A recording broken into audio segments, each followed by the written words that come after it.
دمشق میں جب سلطان صلاح الدین ایوبی داخل ہوا تھا تو اس کے ساتھ 700 سوار تھے۔ تمام مورخین نے یہی تعداد لکھی ہے، لیکن تاریخ سلطان ایوبی کے ان جانبازوں سے بے خبر ہے جن میں سے کوئی تاجروں کے بحروپ میں، کوئی بے ضرر مسلمانوں کے بیس میں، اور کوئی شامی فوج کے معمولی سپاہیوں کے لباس میں، ایک ایک بھی، دو دو اور چار چار کی ٹولیوں میں بھی دمشق میں داخل ہوئے تھے۔ ان میں زیادہ تر سلطان ایوبی کے خاموش حملے سے پہلے ہی یہاں آ گئے تھے، اور کچھ اس وقت داخل ہوئے تھے جب دمشق کے دروازے سلطان ایوبی کے لیے کھل گئے تھے۔ یہ جاسوسوں کا دستہ تھا جنہیں جانباز جاسوس کہا جاتا تھا، کیونکہ ہر قسم کی لڑائی، ہر ہتھیار کے استعمال، ہر طرح کی تباہ کاری کے ماہر تھے اور دماغی لحاظ سے مستعد اور ذہین۔ ان کی سب سے بڑی خوبی یہ تھی کہ وہ جان کی پرواہ نہیں کرتے تھے، ایسے خطرے مول لیتے تھے جن کے تصور سے ہی عام سپاہی بدک جاتے تھے۔ ایسا جذبہ صرف ٹریننگ سے پیدا نہیں ہوتا، اس کام کے لیے ایسے جوان منتخب کیے جاتے تھے جن کے دلوں میں اپنے مذہب کا عشق اور دشمن کی نفرت بھری ہوتی تھی۔ یہ جانباز جنونی قسم کے مسلمان ہوتے تھے۔ سلطان ایوبی نے ایسے جانبازوں کے کئی دستے تیار کر رکھے تھے۔ سلطان ایوبی جب 700 سواروں کے ساتھ دمشق کو روانہ ہوا تھا تو اس نے منتخب لڑاکا جاسوسوں کا ایک دستہ خصوصی ہدایات کے ساتھ دمشق کو روانہ کر دیا تھا۔ ان میں ایک ہدایت یہ تھی کہ اگر دمشق کی فوج مقابلے پر اتر آئے تو یہ جاسوس شہر کے اندر اپنی سمجھ اور ضرورت کے مطابق تخریب کاری کریں اور وہ دروازے کھولنے کی بھی کوشش کریں۔ ان میں ایسے بھی تھے جنہیں شہریوں میں دہشت، بھگدڑ، افراتفری اور افواہیں پھیلانے کی ٹریننگ دی گئی تھی۔ ان تمام جانبازوں کی تعداد 200 اور 300 کے درمیان تھی۔ اس وقت کے وقائع نگاروں نے صحیح تعداد نہیں لکھی، صرف یہ لکھا ہے کہ سلطان ایوبی کی آمد کے وقت دمشق میں 200-300 جاسوس اور تباہ کار موجود تھے۔ ایک فرانسیسی وقائع نگار نے صلیبی جنگوں کے حالات اور واقعات قلم بند کرتے ہوئے سلطان ایوبی کے لڑاکا جاسوسوں کے متعلق بہت کچھ لکھا ہے۔ اس نے ان جانبازوں کے اسلامی جذبے کو مذہبی جنون بھی کہا ہے اور یہ بھی کہا ہے کہ یہ جاسوس نفسیاتی مریض تھے۔ اس فرانسیسی نے تو مذہبی جنون کی توہین کی ہے کہ اسے نفسیاتی مرض کہا ہے، لیکن یہ نفسیاتی کیفیت ہی تھی۔ مسلمان صاحب ایمان صرف اس صورت میں بنتا ہے جب مذہب اس کی نفسیات کا جز بن جاتا ہے۔ ان جانبازوں کو جاسوسی اور تباہ کاری کی ٹریننگ علی بن سفیان اور اس کے 2 نائبین حسن بن عبداللہ اور زاہدان نے دی تھی، اور معرکہ آرائی کی ٹریننگ تجربہ کار فوجیوں کے ہاتھوں ملی تھی۔ اب جب کہ سلطان ایوبی دمشق میں تھا اور علی بن سفیان قاہرہ میں تھا، وہاں کے اندرونی حالات پوری طرح نہیں سنبھلے تھے۔ سلطان ایوبی کی غیر حاضری دمشق پر اس کے قبضے اور خلافت کی معزولی کی صورت میں مصر میں صلیبی تخریب کاری کا خطرہ بڑھ گیا تھا، اس لیے علی بن سفیان کو وہیں رہنے دیا گیا تھا۔ دمشق میں اس کا ایک نائب حسن بن عبداللہ آیا تھا، وہی جاسوس جانبازوں کے دستے کا کمانڈر تھا۔ دمشق پر سلطان ایوبی نے قبضہ کر لیا تو وہاں کی بیشتر فوج سالار توفیق جواد کی زیر کمان سلطان ایوبی سے مل گئی تھی۔ باقی فوج اور خلیفہ کے باڈی گارڈز دستے خلیفہ اور اس کے حواری عمرہ کے ساتھ دمشق سے بھاگ گئے تھے۔ توقع تھی کہ سلطان ایوبی انہیں گرفتار کرنے کے لیے فوج ان کے تعاقب میں بھیجے گا، لیکن اس نے ایسی کوئی حرکت نہ کی۔ 2-3 سالاروں نے اسے کہا کہ ان عمرہ وغیرہ کو پکڑنا ضروری ہے جو بھاگ گئے ہیں، وہ کہیں اکٹھے ہو جائیں گے اور اطمینان سے سلطان ایوبی کے خلاف جنگی تیاری کریں گے، اور میں یہ بھی جانتا ہوں کہ وہ صلیبیوں سے بھی مدد مانگیں گے جو انہیں مل جائے گی۔ سلطان ایوبی نے کہا، لیکن میں اندھیرے میں کبھی نہیں چلا، پہلے یہ معلوم کرنا ہے کہ وہ گئے کہاں ہیں اور ان کا مرکز کون سا بنے گا۔ آپ لوگ پریشان نہ ہوں، میری آنکھیں، میرے کان بھاگنے والوں کے ساتھ ہی چلے گئے ہیں۔ وہ بدبخت اتنی جلدی حملہ کرنے کے لیے تیار نہیں ہو سکتے۔ میں صرف یہ دیکھ رہا ہوں کہ صلیبی کیا کریں گے۔ وہ مصر پر بھی یلغار کر سکتے ہیں، وہ شام پر بھی حملہ کر سکتے ہیں، وہ شاید اس انتظار میں ہیں کہ میں کیا کروں گا۔ ہو سکتا ہے کہ وہ میری چال کے بعد اپنی چال چلنا چاہتے ہوں۔ آپ فوج کو میری بتائی ہوئی تنظیم میں لا کر ان کی تربیت اور جنگی مشقیں جاری رکھیں۔ سلطان ایوبی نے جنہیں اپنی آنکھیں اور اپنے کان کہا تھا وہ یہی جاسوس تھے جو مصر سے یہاں آئے تھے۔ ان میں سے کچھ ایسے بھی تھے جو انہی علاقوں کے رہنے والے تھے۔ جب الملک الصالح اور اس کے امراء اور وزراء دمشق سے بھاگے تو ان کے ساتھ سلطان ایوبی کے بہت سے جاسوس بھی چلے گئے تھے۔ بھاگنے والوں کی تعداد کم نہیں تھی۔ تمام امراء اور وزراء اور کئی ایک جاگیرداروں اور حاکموں کا عملہ بھی تھا۔ فوج کی بھی کچھ نفری تھی اور بڑوں کی خوش آمدی لوگ بھی تھے۔ یہ تتر بتر ہو کے بھاگے تھے۔ ان کے ساتھ جاسوسوں کا چلے جانا آسان تھا۔ یہ جاسوس اس مشن پر ساتھ گئے تھے کہ دیکھیں الصالح اور اس کے پالنے والے امراء کیا جوابی کارروائی کریں گے اور انہیں صلیبیوں کی کتنی کچھ اور کیسی مدد حاصل ہوگی۔ یہ جاسوس جو دمشق سے باہر گئے تھے حسن بن عبداللہ کے خصوصی منتخب افراد تھے۔ وہ اس صورتحال کے سیاسی پس منظر کو اچھی طرح سمجھتے تھے۔ ان میں ایک ماجد بن محمد حجازی تھا، خوب رو و جوان، جسم نہایت موزوں، گٹھا ہوا، اور اسے خدا نے زبان کی ایسی چاشنی دی تھی جس میں طلسماتی اثر تھا۔ تقریباً ہر جاسوس کی شکل و صورت اور اوصاف ایسے ہی تھے، لیکن ماجد محمد ان سب سے برتر لگتا تھا۔ ان جاسوسوں کی اتنی اچھی صحت کا راز غالباً یہ تھا کہ انہیں کسی قسم کے نشے کی عادت نہیں تھی اور وہ عیاشی کو بھی پسند نہیں کرتے تھے۔ ان کے اخلاق میں جو پختگی تھی اس نے ان میں فولاد جیسی قوت ارادی پیدا کر رکھی تھی۔ ان کا قول و فعل مذہب کا پابند تھا۔ ماجد حجازی اپنے ساتھیوں کی طرح اس فولادی کردار کا نمونہ تھا، اور روح کی جو پاکیزگی تھی اس نے اس کے چہرے کو حسین بنا رکھا تھا۔ وہ دمشق سے بھاگا جا رہا تھا۔ اس کے نیچے عرب کی اعلیٰ نسل کا گھوڑا تھا۔ اس کے پاس تلوار تھی اور گھوڑے کی زین کے ساتھ چمکتی ہوئی آنی والی برچھی تھی۔ وہ ویرانے میں اکیلا جا رہا تھا۔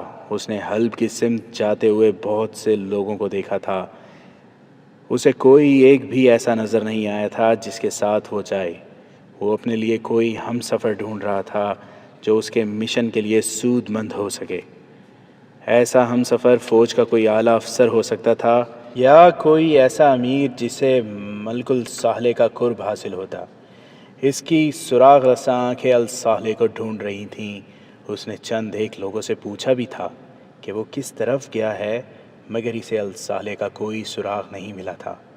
اسے معلوم تھا کہ الملک الصالح نور الدین زنگی مرحوم کی عمر یا اس کی خوبیاں جیسا کوئی آدمی نہیں، بلکہ وہ 11 سال کی عمر کا بچہ ہے جسے مفاد پرست امراء نے اپنے مقاصد کے لیے سلطنت کی گدی پر بٹھایا ہے، اور عملاً حکمران یہ امراء خود بنے ہوئے ہیں۔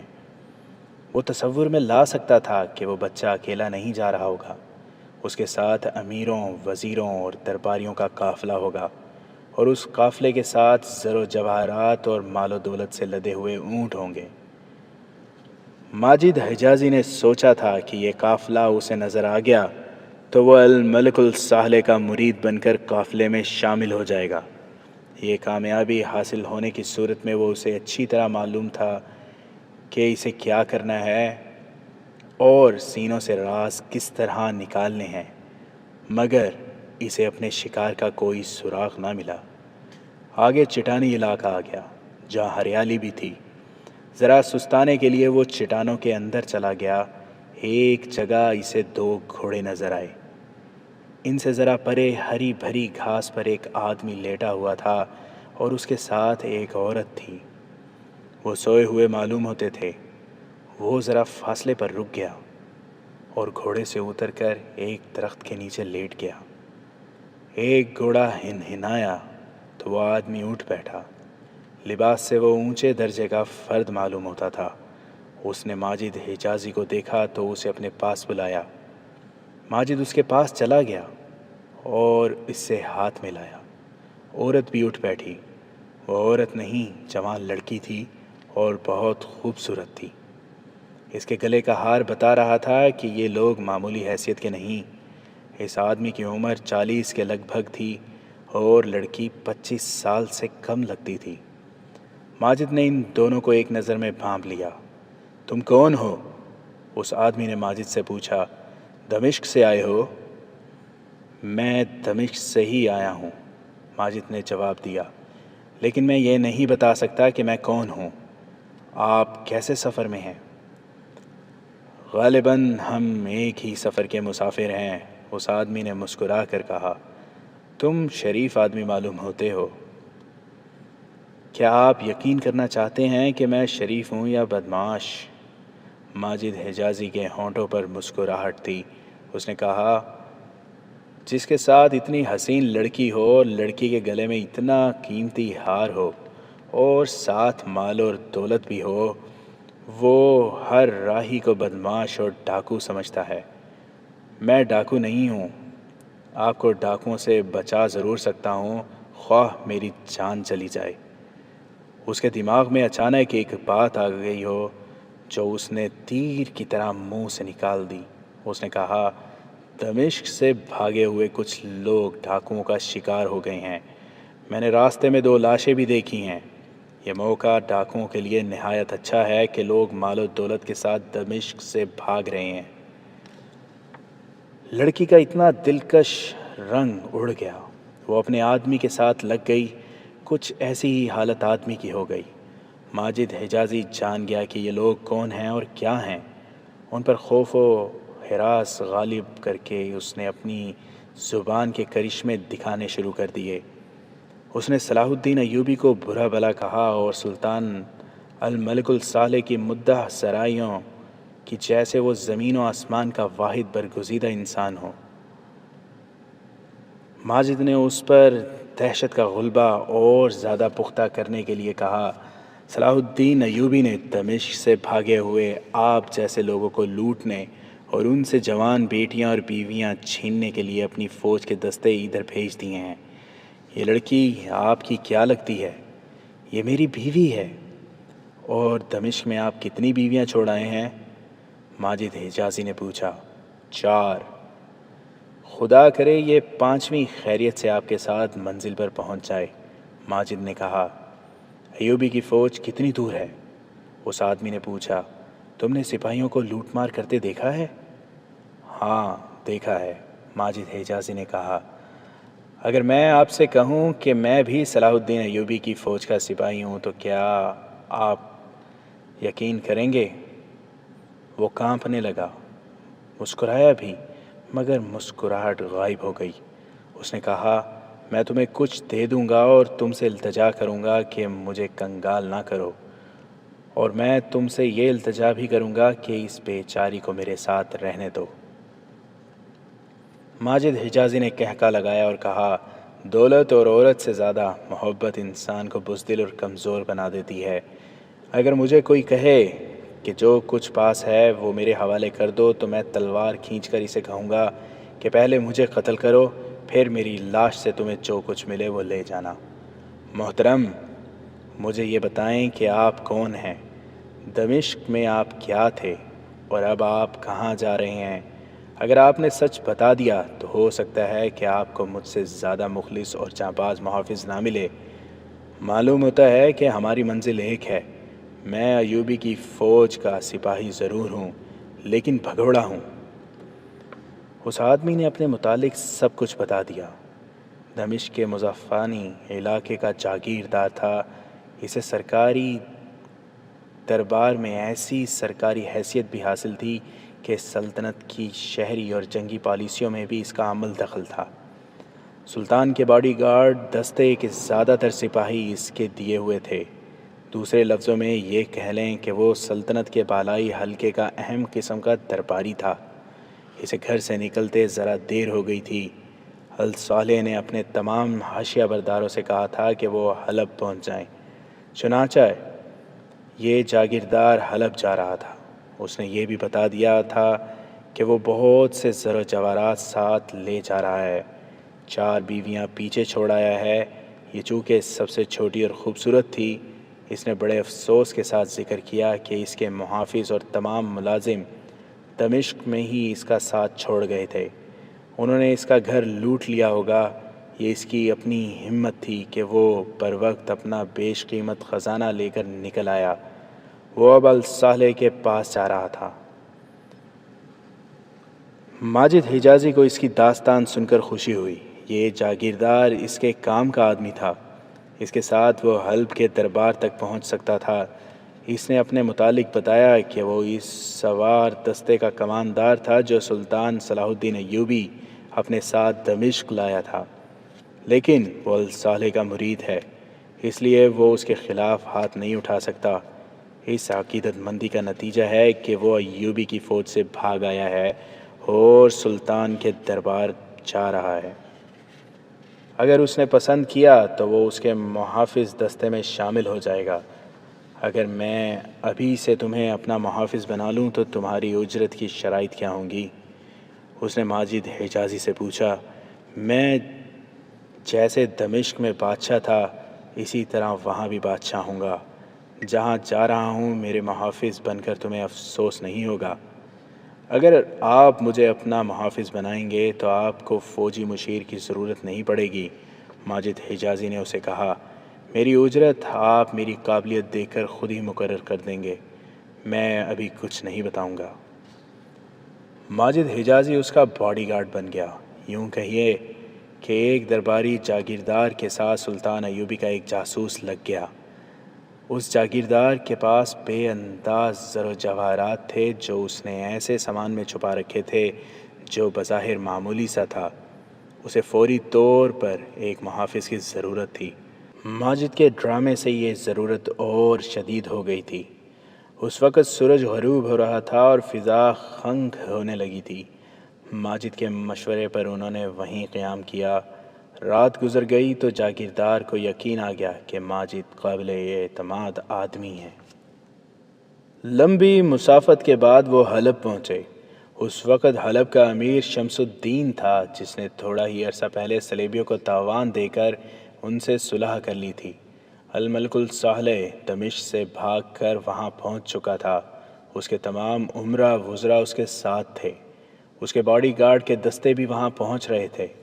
الصالح نے حلب کی عمارت پر قبضہ کر لیا تھا اور اس کے امراء وغیرہ فوج کو نئے سرے سے منظم کرنے لگے تھے۔ صورتحال ایسی تھی کہ فوج کو ہر اس آدمی کی ضرورت تھی جس میں تھوڑی سی جنگی سوجھ بوجھ ہو۔ الملک الصالح کے پاس سونے اور خزانے کی کمی نہیں تھی، کمی فوجی کمانڈروں اور مشیروں کی تھی۔ وہ اور اس کا ٹولہ سلطان ایوبی کے خلاف لڑنے اور خلافت بحال کرنے کو بے تاب تھا۔ ان کی بے تابیوں سے یوں پتہ چلتا تھا جیسے ان کے دشمن صلیبی نہیں سلطان ایوبی ہے۔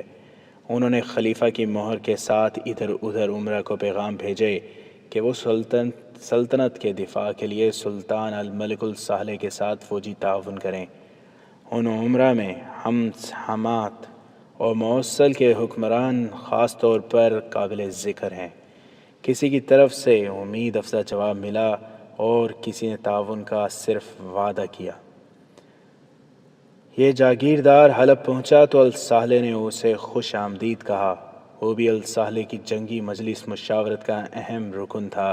اسے حلب میں ایک مکان دے دیا گیا۔ وہ آتے ہی اس قدر مصروف ہو گیا کہ صبح کا گیا آدھی رات کو گھر آتا تھا۔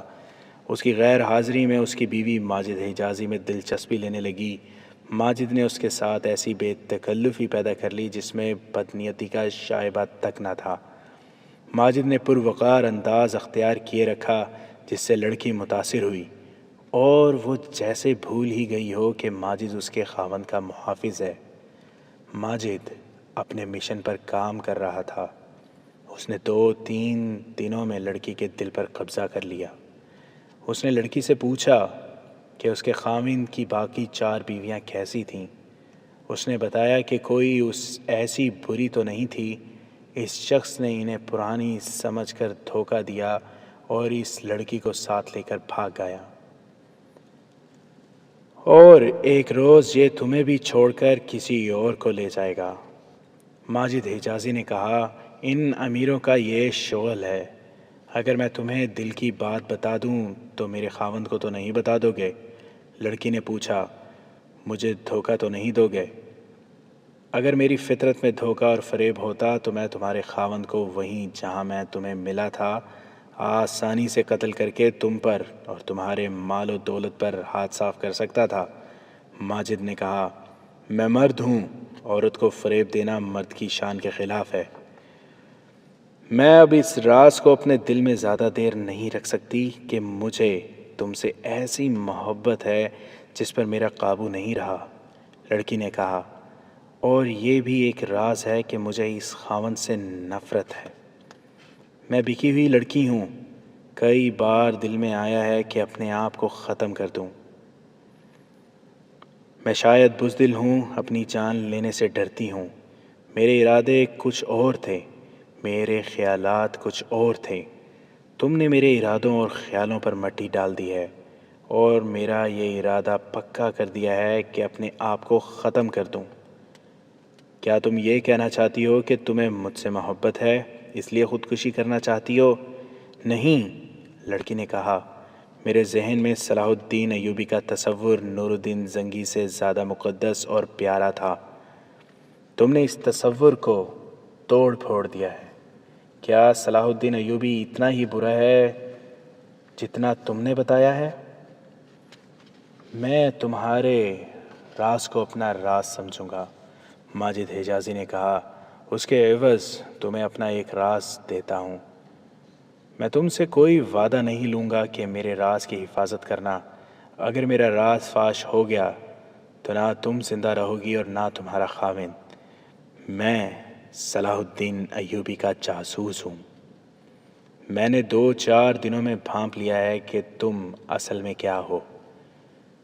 میں تمہیں بتاتا ہوں کہ صلاح الدین ایوبی کا تصور اس سے کہیں زیادہ مقدس ہے جو تم نے اپنے ذہن میں بنا رکھا ہے۔ وہ ان امیروں اور بادشاہوں کا دشمن ہے جنہوں نے لڑکیوں کو اپنے حرموں میں قید کر رکھا ہے۔ وہ اس کے سخت خلاف ہے کہ مرد عورت کو صرف تفریح اور عیاشی کا ذریعہ بنائے۔ وہ مرد اور عورت کی برابری کا اور ایک خاوند اور ایک بیوی کا قائل ہے۔ وہ عورتوں کو فوجی تربیت دینا چاہتا ہے۔ میں نے تمہارے خاوند کا اعتماد حاصل کرنے کے لیے جھوٹ بولا تھا کہ ایوبی نے اپنی فوج کے چند دستوں کو دمشق سے بھاگنے والوں کو لوٹنے اور ان کی لڑکیوں کو اٹھا لانے کے لیے بھیجا ہے۔ وہ سچے اسلام کا علمبردار ہے۔ میں اسی اسلام کی خاطر اور اسی صلاح الدین ایوبی کی خاطر یہاں ایک کام کے لیے آیا ہوں۔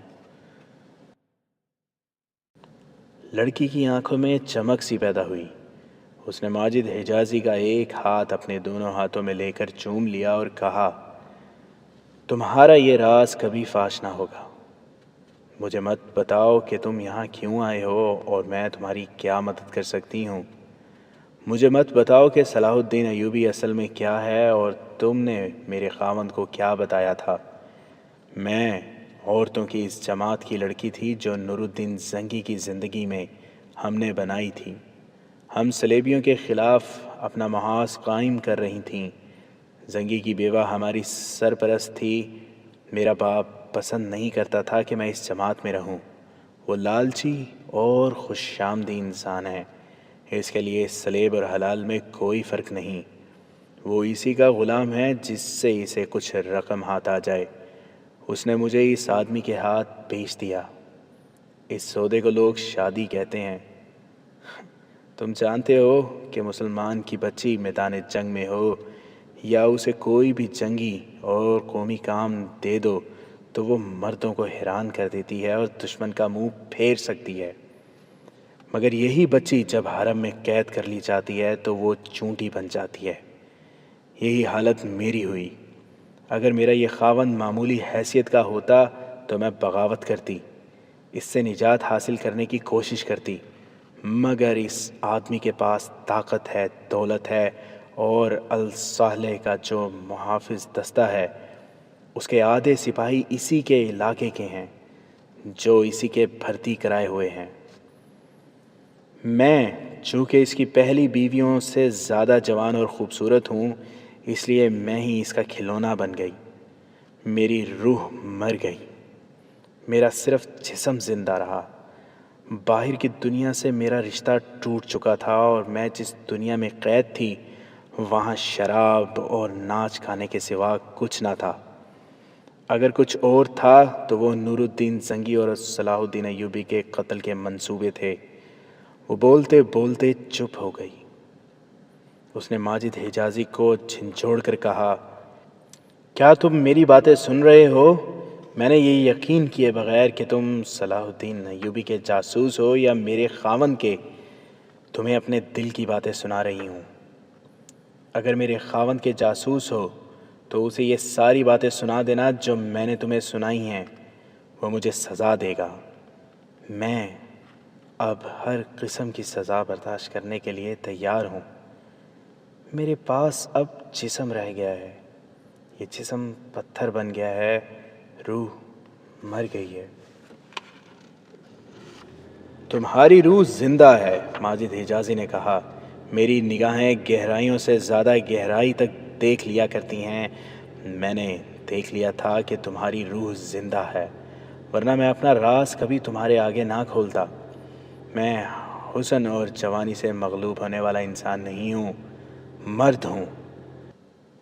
اپنی جان اسلام کے نام پر وقف کر دی ہے۔ تم بولو، اپنا دل ہلکا کرتی جاؤ، میں سن رہا ہوں۔ تمہاری داستان میرے لیے نئی نہیں، یہ ہر مسلمان عورت کی داستان ہے۔ اسلام کا زوال اسی روز شروع ہو گیا تھا جس روز ایک مسلمان نے حرم کھولا اور اس میں خوبصورت لڑکیاں خرید کر قید کی تھیں۔ صلیبیوں نے کہا کہ اب اس قوم کو عورت کے ہاتھ مروائیں گے۔ انہوں نے ہمارے بادشاہوں کے حرم اپنی بیٹیوں سے بھر دیے ہیں۔ یہ میرے خاوند کے گھر میں بھی ہوا، لڑکی نے کہا۔ میں نے اپنی آنکھوں سے صلیبی لڑکیوں کو اپنے خاوند کے پاس آتے اور شراب پیتے دیکھا ہے۔ میں سوائے رونے کے اور کر ہی کیا سکتی تھی؟ میں اس لیے نہیں روتی تھی کہ ان لڑکیوں نے مجھ سے میرا خاوند چھین لیا ہے، بلکہ اس لیے کہ مجھ سے میرا اسلام چھن گیا تھا، وہ اسلام جس کی خاطر میں نے تمہاری طرح اپنی جان وقف کی تھی۔ آؤ جذباتی باتوں سے ہٹ کر اس کام کی باتیں کریں جس کے لیے میں یہاں آیا ہوں، ماجد نے کہا اور اس سے پوچھا، اپنے خاوند پر تمہارا کتنا کچھ اثر ہے؟ کیا تم اس کے دل سے راز کی باتیں نکال سکتی ہو؟ شراب کے 2 پیالے پلا کر اس کا سر اپنے سینے سے لگا کر میں اس سے ہر راز لے سکتی ہوں، لڑکی نے جواب دیا۔ تم کیا معلوم کرنا چاہتے ہو؟ اس نے کچھ سوچ کر اور مسکرا کر کہا، میری ایک ذاتی شرط مان لو گی؟ اگر میں تمہارا کام کر دوں تو مجھے یہاں سے لے جاؤ گے، میری محبت کو ٹھکرا تو نہیں جاؤ گے؟ ماجد حجازی نے اس کا دل رکھ لیا اور اس کی شرط مان لی۔ اس نے اسے بتایا کہ الصالح 11 سال کا بچہ ہے، وہ امیروں کے ہاتھ میں کھلونا ہے۔ یہ امیر اور وزیر صلاح الدین ایوبی کو ختم کر کے سلطنت اسلامیہ کو ٹکڑوں میں تقسیم کرنا چاہتے ہیں۔ اگر ایسا ہو گیا تو ان ٹکڑوں کو صلیبی ہضم کر جائیں گے اور اسلام کا نام و نشان مٹ جائے گا۔ سلطان صلاح الدین ایوبی کہتا ہے کہ جس قوم نے اپنے ملک کے ٹکڑے کیے وہ کبھی زندہ نہیں رہی۔ ہمارے یہ امیر صلیبیوں تک سے مدد لینے کو تیار ہیں، صلیبی انہیں ضرور مدد دیں گے، وہ اس کے عوض وہ انہیں اپنا محکوم بنائیں گے۔ میں یہ معلوم کرنے آیا ہوں کہ خلیفہ کے ہاں کیا منصوبے بن رہے ہیں اور صلیبی انہیں کیا مدد دے رہے ہیں۔ مجھے یہ خبر بہت جلدی صلاح الدین ایوبی تک پہنچانی ہے تاکہ اس کے مطابق کارروائی کی جائے اور کہیں ایسا نہ ہو کہ سلطان ایوبی بے خبری میں صلیبیوں کے حملے کی زد میں آ جائے۔ کیا صلاح الدین ایوبی مسلمان امیروں پر حملہ کرے گا؟ لڑکی نے پوچھا۔ اگر ضرورت پڑی تو وہ دریغ نہیں کرے گا۔ لڑکی بہت ہی جذباتی تھی اور وہ ذہین بھی تھی۔ اس کے آنسو نکل آئے۔ اس نے کہا، اسلام کو یہ دن بھی دیکھنے تھے کہ ایک رسول صلی اللہ علیہ وسلم کی امت آپس میں لڑے گی، اس کے سوا کوئی اور علاج نہیں، ماجد حجازی نے کہا۔ صلاح الدین ایوبی بادشاہ نہیں، اللہ تعالیٰ کا سپاہی ہے۔ وہ کہتا ہے کہ ملک اور قوم کو خطروں اور تباہی سے بچانے کا فرض فوج کے سپرد ہے۔ یہ خطرہ باہر کے دشمن کا ہو یا اندر کے غداروں اور مفاد پرست حکمرانوں کا، ان سے ملک اور قوم کو بچانا سپاہی کا فرض ہے۔ وہ کہتا ہے کہ وہ فوج کو حکمرانوں کے ہاتھوں میں کھلونا نہیں بننے دے گا، حکمرانوں کی اعلی کار بنی ہوئی ہے۔ وہ مسلمان کافروں سے زیادہ خطرناک ہوتا ہے جو کافروں کو دوست سمجھ کر انہیں اپنی جڑوں میں بٹھاتا ہے۔ اب تمہارا کام یہ ہے کہ اپنے خاوند سے یہ راز لو کہ یہاں کیا منصوبہ بن رہا ہے۔ میں راز بھی دوں گی اور دعا بھی کروں گی کہ جب تم یہاں سے دمشق جاؤ تو تمہارے ساتھ یہ راز بھی ہو اور میں بھی ہوں۔ لڑکی نے کہا۔ تریپولی کے صلیبی بادشاہ ریمانڈ کی طرف ایک ایلچی اس درخواست کے ساتھ بھیج دیا گیا ہے کہ وہ الصالح کی مدد کو آئے۔ دوسرے ہی دن لڑکی نے ماجد حجازی کو بتایا، میں نے رات کو شراب پلا کر صلاح الدین ایوبی کے خلاف بہت باتیں کیں اور اس سے کہا کہ تم لوگ بزدل ہو جو دمشق سے بھاگ کر حلب میں آن بنا لی۔ کوئی مسلمان حکمران کی یہ توہین برداشت نہیں کر سکتا جو صلاح الدین ایوبی نے کی ہے۔ ایسی بہت باتیں کی تو بھڑک اٹھا اور میرے ساتھ بیہودہ حرکتیں کرتے ہوئے بولا، ایوبی چند دنوں کا مہمان ہے۔ فدائی قاتلوں کے مرشد شیخ سنان سے بھی درخواست کی گئی ہے کہ وہ صلاح الدین ایوبی کے قتل کا بندوبست کرے اور منہ مانگا انعام لے۔ وہ اپنے تجربہ کار آدمی دمشق بھیج رہا ہے۔ اس نے یہ بھی بتایا کہ اپنی فوج کی تیاری کے لیے بہت وقت مل جائے گا کیونکہ سردیوں کا موسم شروع ہو گیا ہے، پہاڑی علاقوں میں برف پڑنے لگے گی۔ سلطان صلاح الدین ایوبی صحرائی فوج کو اتنی سردی اور برف میں نہیں لڑا سکے گا۔ یہ ابتدا تھی۔ شراب اور عورت ایک مرد کے سینے سے راز نکلوا رہی تھی۔ لڑکی نے ہر رات خاوند سے دن بھر کی کارگزاری معلوم کرنی شروع کر دی اور یہ راز ماجد حجازی کے سینے میں محفوظ ہوتے گئے۔ ایک روز خاوند نے ماجد سے کہا، مجھے ملازموں نے تمہارے متعلق ایک قابل اعتراض بات بتائی ہے۔ ماجد کانپ اٹھا۔ وہ سمجھا کہ اس کا بھانڈا پھوٹ گیا ہے، مگر خاوند نے کہا، تم میری بیوی کو ورغلا رہے ہو۔ میری غیر حاضری میں تم اس کے پاس بیٹھے رہتے ہو۔ میں جانتا ہوں کہ میرے مقابلے میں تم خوبرو ہو اور جوان بھی ہو۔ میری بیوی تمہیں پسند کر سکتی ہے مگر میں تمہیں زندہ نہیں چھوڑوں گا۔ ماجد حجازی نے اسے یقین دلانے کی کوشش کی کہ یہ اس کی غلط فہمی ہے، لیکن اس کے دل میں وہم پیدا ہو چکا تھا۔ اس نے اپنی بیوی سے بھی یہی بات کہی اور اس پر پابندی عائد کر دی کہ وہ ماجد حجازی سے نہیں مل سکتی۔ ماجد حجازی ابھی وہاں سے نکلنا نہیں چاہتا تھا کیونکہ اسے ابھی وہاں کا پورا منصوبہ نہیں ملا تھا۔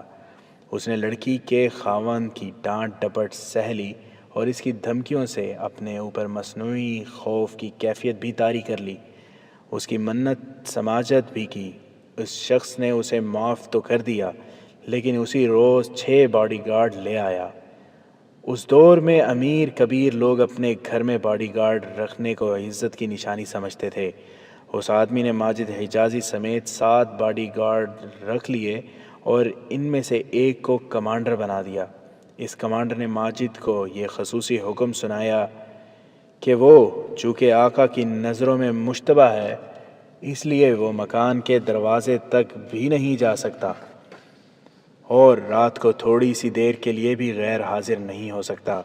ماجد نے اس حکم کے آگے بھی سر تسلیم خم کر دیا اور اس نے ایسا رویہ اختیار کر لیا جیسے مر گیا ہو۔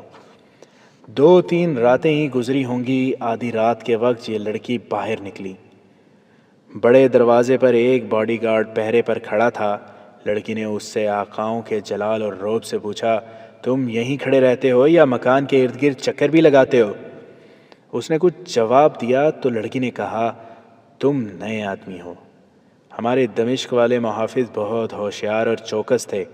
تم اگر یہاں نوکری کرنا چاہتے ہو تو تمہیں اسی ہوشیاری اور چوکس پنے کے ساتھ کھڑا رہنا پڑے گا۔ آقا بڑی سخت طبیعت کے مالک ہیں۔ پہرہ دار نے احترام سے سر جھکا لیا۔ لڑکی باڈی گارڈوں کو دیکھنے نکلی تھی، وہ ان 2 خیموں کی طرف چل پڑی جن میں دوسرے باڈی گارڈ سوئے ہوئے تھے۔ دروازے والے پہرہ دار نے دوڑ کر کمانڈر کو جگا دیا اور بتایا کہ مالکہ معائنے کے لیے آئی ہے۔ کمانڈر گھبرا کر اٹھا اور لڑکی کے آگے جھک گیا۔ لڑکی نے اسے بھی ہدایات دیں اور ایک خیمے کے آگے رک کر بلند آواز سے باتیں کرنے لگی۔ ماجد حجازی اسی خیمے میں سویا ہوا تھا۔ اس کی آنکھ کھل گئی، وہ باہر آ گیا۔ لڑکی نے اس سے یوں بات کی جیسے اسے اچھی طرح جانتی ہی نہ ہو۔ اس سے پوچھا، تم شاید پہلے والے محافظ ہو؟ ماجد نے تعظیم سے جواب دیا تو لڑکی نے کمانڈر سے کہا، اس آدمی کو جلدی تیار کرو، یہ میرے ساتھ قصر سلطنت تک جائے گا۔ 2 گھوڑے فوراً تیار کرو۔ اگر آقا آپ کے متعلق پوچھیں تو میں کیا جواب دوں؟ کمانڈر نے پوچھا۔ میں سیر سپاٹے کے لیے نہیں جا رہی، لڑکی نے تہمکانہ لہجے میں کہا، آقا کے ہی کام سے جا رہی ہوں۔ حکومت کے کاموں میں مت دخل دو، جاؤ گھوڑے تیار کرو۔ کمانڈر نے ایک آدمی کو استبل کی طرف دوڑا دیا۔ ماجد حجازی تلوار سے مسلح ہو کر تیار ہو گیا تھا۔ لڑکی اسے استبل کی طرف لے گئی۔ کمانڈر کو اس لڑکی کے خاوند نے بتا رکھا تھا کہ ماجد پر نظر رکھے اور اسے گھر کے اندر نہ جانے دے۔ اب لڑکی نے ماجد کو ہی اپنے ساتھ لے جانے کے لیے منتخب کیا تھا۔ کمانڈر نے دیکھا کہ وہ دونوں استبل کی طرف چلے گئے ہیں تو وہ دوڑ کر اندر لڑکی کے خاوند کو اطلاع دینے چلا گیا۔ وہ یقین کرنا چاہتا تھا کہ خاوند کو معلوم ہے کہ اس کی بیوی مشتبہ باڈی گارڈ کے ساتھ جا رہی ہے۔ وہ لڑکی کو روک بھی نہیں سکتا تھا کیونکہ وہ اس کی مالکن تھی۔ وہ اندر گیا اور ڈرتے ڈرتے اپنے آقا کے کمرے کے دروازے پر ہاتھ رکھا۔ دروازہ کھل گیا۔ اندر قندیل جل رہی تھی اور کمرہ شراب کی بدبو سے بھرا ہوا تھا۔ اس نے اپنے آقا کو دیکھا، وہ بستر پر اس طرح پڑا تھا کہ اس کا سر اور بازو پلنگ سے لٹک رہا تھا۔ ایک خنجر اس کے سینے میں اترا ہوا تھا۔ اس کے سینے پر خنجر کے کئی زخم تھے۔ کمانڈر نے اس کی نبض دیکھی، وہ مرا ہوا تھا۔ اس کے کپڑے خون سے لال ہو گئے تھے۔ ماجد حجازی کو لڑکی بتا چکی تھی کہ اس نے اپنے خاوند سے سارا منصوبہ معلوم کر لیا ہے اور اب اس منصوبے پر عمل شروع ہو رہا ہے۔ اس نے خاوند کو روز مرہ کی طرح شراب پلائی اور اتنی پلائی کہ وہ بے ہوش ہو گیا۔ لڑکی اسے بے ہوشی کی حالت میں چھوڑ کر آ سکتی تھی، لیکن انتقام کے جذبے نے اسے پاگل کر دیا۔ اس نے اسی کے خنجر سے اس کا سینہ چھلنی کر دیا اور خنجر اس کے سینے میں ہی رہنے دیا۔ ماجد حجازی گھبرایا نہیں، وہ تو ہر لمحہ کسی نہ کسی اچانک پیدا ہونے والی صورتحال کے لیے تیار رہتا تھا۔ اس نے لڑکی کے اس اقدام کو سراہا اور اسے کہا کہ وہ اطمینان سے گھوڑے پر سوار ہو جائے۔ وہ جو ہی گھوڑوں پر سوار ہونے لگے، رات کی خاموشی میں ایک آواز بڑی بلندی سے سنائی دی، گھوڑے مت دینا، انہیں روک لو، وہ آقا کو قتل کر کے جا رہی ہے۔ 6 کے 6 باڈی گارڈ تلواریں اور برچیاں اٹھائے باہر آ گئے۔ ماجد اور لڑکی گھوڑوں پر سوار ہو چکے تھے۔ انہیں اسی راستے سے گزرنا تھا جہاں باڈی گارڈ تھے۔ ماجد نے لڑکی سے کہا کہ وہ گھڑ سواری نہیں کر سکتی تو اس کے گھوڑے پر پیچھے بیٹھ جائے، گھوڑا سر پر دوڑانا پڑے گا۔ لڑکی نے خود اعتمادی سے کہا کہ وہ گھوڑا دوڑا سکتی ہے۔ ماجد نے اسے کہا کہ وہ گھوڑا اس کے پیچھے رکھے۔ ماجد نے تلوار نکال لی۔ ادھر باڈی گارڈوں کا شور بڑھتا جا رہا تھا اور وہ استبل کی طرف دوڑتے آ رہے تھے۔ ماجد نے گھوڑے کو ایڑ لگا دی، اس کے پیچھے لڑکی نے بھی گھوڑا دوڑا دیا۔ کمانڈر کی آواز گرجی، رک جاؤ، مارے جاؤ گے۔ چاندنی رات تھی۔ ماجد نے دیکھ لیا کہ باڈی گارڈ برچیاں اوپر کیے اس کی طرف آ رہے ہیں۔ اس نے گھوڑے کا رخ ان کی طرف کر دیا اور آگے ہو کر تلوار گھمانے لگا۔ گھوڑے کی رفتار اس کی توقع سے زیادہ تیز تھی۔ 2 باڈی گارڈ اس کے سامنے آ گئے اور گھوڑے تلے کچلے گئے۔ ایک برچھی اس کی طرف آئی جو اس نے تلوار کی وار سے بیکار کر دی۔ کمانیں نکالو، کمانڈر نے چلا کر کہا۔ باڈی گارڈ تجربہ کار معلوم ہوتے تھے۔ ذرا سی دیر میں 2 تیر ماجد حجازی کے قریب سے گزر گئے۔ اس نے گھوڑا دائیں بائیں گھمانا شروع کر دیا تاکہ تیر انداز نشانہ نہ لے سکیں۔ اتنے میں وہ تیروں کی زد سے نکل گئے۔ اب یہ خطرہ تھا کہ باڈی گارڈ گھوڑوں پر تعاقب کریں گے، لیکن اسے پکڑے جانے کا ڈر نہیں تھا کیونکہ گھوڑوں پر زینے کسنے کے لیے جو وقت صرف کرنا ہوتا ہے وہ اس کے لیے دور نکل جانے کے لیے کافی تھا، اور ہوا بھی یہی۔ آبادی سے دور نکل جانے تک اسے تعاقب میں آتے گھوڑوں کی آوازیں سنائی نہ دیں۔ اس نے لڑکی سے کہا کہ اب گھوڑا اس کے پہلو میں کر لے۔ لڑکی کا گھوڑا جب اس کے پہلو میں آیا تو ماجد نے لڑکی سے پوچھا کہ وہ گھبرائی یا ڈری تو نہیں۔ لڑکی نے جواب دیا کہ وہ بالکل ٹھیک ہے۔ لڑکی نے اس سے دوڑتے گھوڑوں کے ساتھ بلند آواز سے سنانا شروع کر دیا کہ اس نے کون سا راز اپنے خاوند سے حاصل کیا ہے۔ ماجد نے اسے کہا کہ آگے چل کر رکیں گے تو ساری بات سنوں گا، لیکن لڑکی بولتی رہی۔ ماجد نے جب بار بار اسے کہا کہ چپ ہو جائے، اسے کچھ سمجھ نہیں آ رہی کہ وہ کیا کہہ رہی ہے، تو لڑکی نے کہا پھر رک جاؤ، میں زیادہ دیر انتظار نہیں کر سکوں گی۔ ماجد ابھی رکنا نہیں چاہتا تھا اور لڑکی بولتی جا رہی تھی۔ آخر لڑکی نے ہاتھ لمبا کر کے ماجد کے گھوڑے کی باگیں پکڑ لیں۔ اس کے لیے اسے آگے جھکنا پڑا۔ تب ماجد نے دیکھا کہ لڑکی کے دوسرے پہلو میں تیر اترا ہوا ہے۔ ماجد نے فوراً گھوڑا روک لیا۔ یہ تیر مجھے وہیں لگ گیا تھا، لڑکی نے کہا۔ میں اسی لیے تمہیں دوڑتے گھوڑے سے اصل بات سنا رہی تھی کہ مرنے سے پہلے یہ راز تمہیں دے دوں۔ ماجد حجازی نے اسے گھوڑے سے اتارا اور زمین پر بیٹھ کر اسے اپنی آغوش میں لے لیا۔ اس نے تیر کو ہاتھ لگایا، وہ خاصا اندر چلا گیا تھا، نکالا نہیں جا سکتا تھا۔ یہ جراح کا کام تھا جو پٹھا چیر کر تیر نکال سکتا تھا۔ اسے رہنے دو، میری بات سن لو، لڑکی نے کہا، اور اس نے ماجد کو سارا منصوبہ سنا دیا جو اس نے خاوند سے سنا تھا۔ میرا خیال ہے کہ یہ شک کسی کو نہیں ہوگا کہ ہم کوئی راز لے کر حلب سے بھاگے ہیں۔ وہ منصوبے میں کوئی تبدیلی نہیں کریں گے۔ محافظوں تک معلوم ہے کہ میرے خاوند کو شک ہے کہ میرے اور تمہارے درپیدہ تعلقات ہیں۔ وہ یہی کہیں گے کہ میں تمہارے ساتھ محبت کی خاطر بھاگی ہوں۔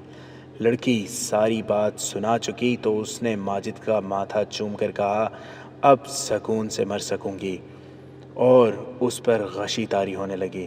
ماجد نے دوسرے گھوڑے کو اپنے گھوڑے کے پیچھے باندھ دیا، لڑکی کو اپنے گھوڑے پر ڈال کر اس کے پیچھے بیٹھ گیا اور اسے ایسی پوزیشن میں ساتھ لگا لیا کہ تیر اسے تکلیف نہ دے، مگر تیر اپنا کام کر چکا تھا۔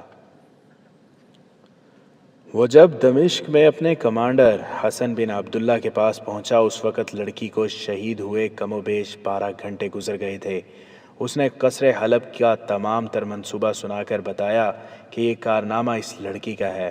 حسن بن عبداللہ اسی وقت ماجد حجازی کو اور لڑکی کی لاش کو صلاح الدین ایوبی کے پاس لے گیا۔ ماجد حجازی نے بتایا کہ لڑکی کیا تھی اور اسے باپ نے کس طرح ایک جاگیردار کے ہاتھ فروخت کیا تھا۔ ماجد نے لڑکی کی ساری باتیں سلطان ایوبی کو سنائیں۔ بعد میں معلوم ہوا کہ لڑکی کا باپ بھی دمشق سے بھاگ گیا تھا۔ سلطان ایوبی نے لڑکی کی لاش نور الدین زنگی کی بیوہ کے حوالے کر دی اور حکم دیا کہ لڑکی کو فوجی اعزاز کے ساتھ دفن کیا جائے۔ لڑکی نے مرنے سے پہلے ماجد حجازی کو جو منصوبہ بتایا تھا وہ مختصراً یوں تھا کہ سلطان الملک الصالح تمام مسلمان مملکتوں کے امراء کو سلطان ایوبی کے خلاف متحد کر رہا تھا اور ان فوجیوں کو ایک کمانڈر کے تحت لانا چاہتا تھا۔ تریپولی کے صلیبی حکمران ریمانڈ کو مدد کے لیے آمادہ کر لیا گیا تھا۔ یہ لڑکی جو نئی خبر لائی تھی یہ تھی کہ ریمانڈ اپنی فوج کو اس طرح استعمال کرے گا کہ مصر اور شام کے درمیان سلطان ایوبی کے لیے رسد اور کمک کے راستے روک دے گا۔ اس نے یہ محسوس کر لیا تھا کہ سلطان ایوبی جنگ کی صورت میں مصر سے کمک منگوائے گا۔ اس کے علاوہ وہ ریمانڈ سلطان ایوبی کو گھیرے میں لینے کے لیے اپنے تیز رفتار سوار دستے حرکت میں رکھے گا۔ ضرورت محسوس ہوئی تو ریمانڈ دوسرے صلیبی حکمرانوں کو بھی مدد کے لیے بلا لے گا۔ حسن بن صبا کے پیروکار فدائیوں کے ساتھ صلاح الدین ایوبی کے قتل کا سودا طے کر لیا گیا تھا۔ فدائی فوری طور پر دمشق پہنچ رہے تھے۔ اس تمام تر منصوبے کا ہر حصہ اہم تھا، لیکن سلطان ایوبی نے اس کے جس حصے پر زیادہ توجہ دی وہ یہ تھا کہ دشمن سردیوں کا موسم گزر جانے کے بعد جنگ شروع کرے گا۔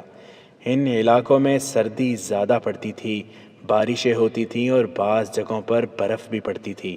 ایسے موسم میں جنگ نہیں لڑی جا سکتی تھی اور نہ ہی کبھی لڑی گئی تھی۔ یہاں جس نے بھی حملہ کیا کھلے موسم میں کیا۔ لڑکی کی حاصل کی ہوئی معلومات کے مطابق منصوبے میں شامل کیا گیا تھا کہ فوجیں قلعہ بند ہو جائیں، فوجوں کی نفری میں اضافہ کیا جائے اور حملے کی تیاری کی جائے۔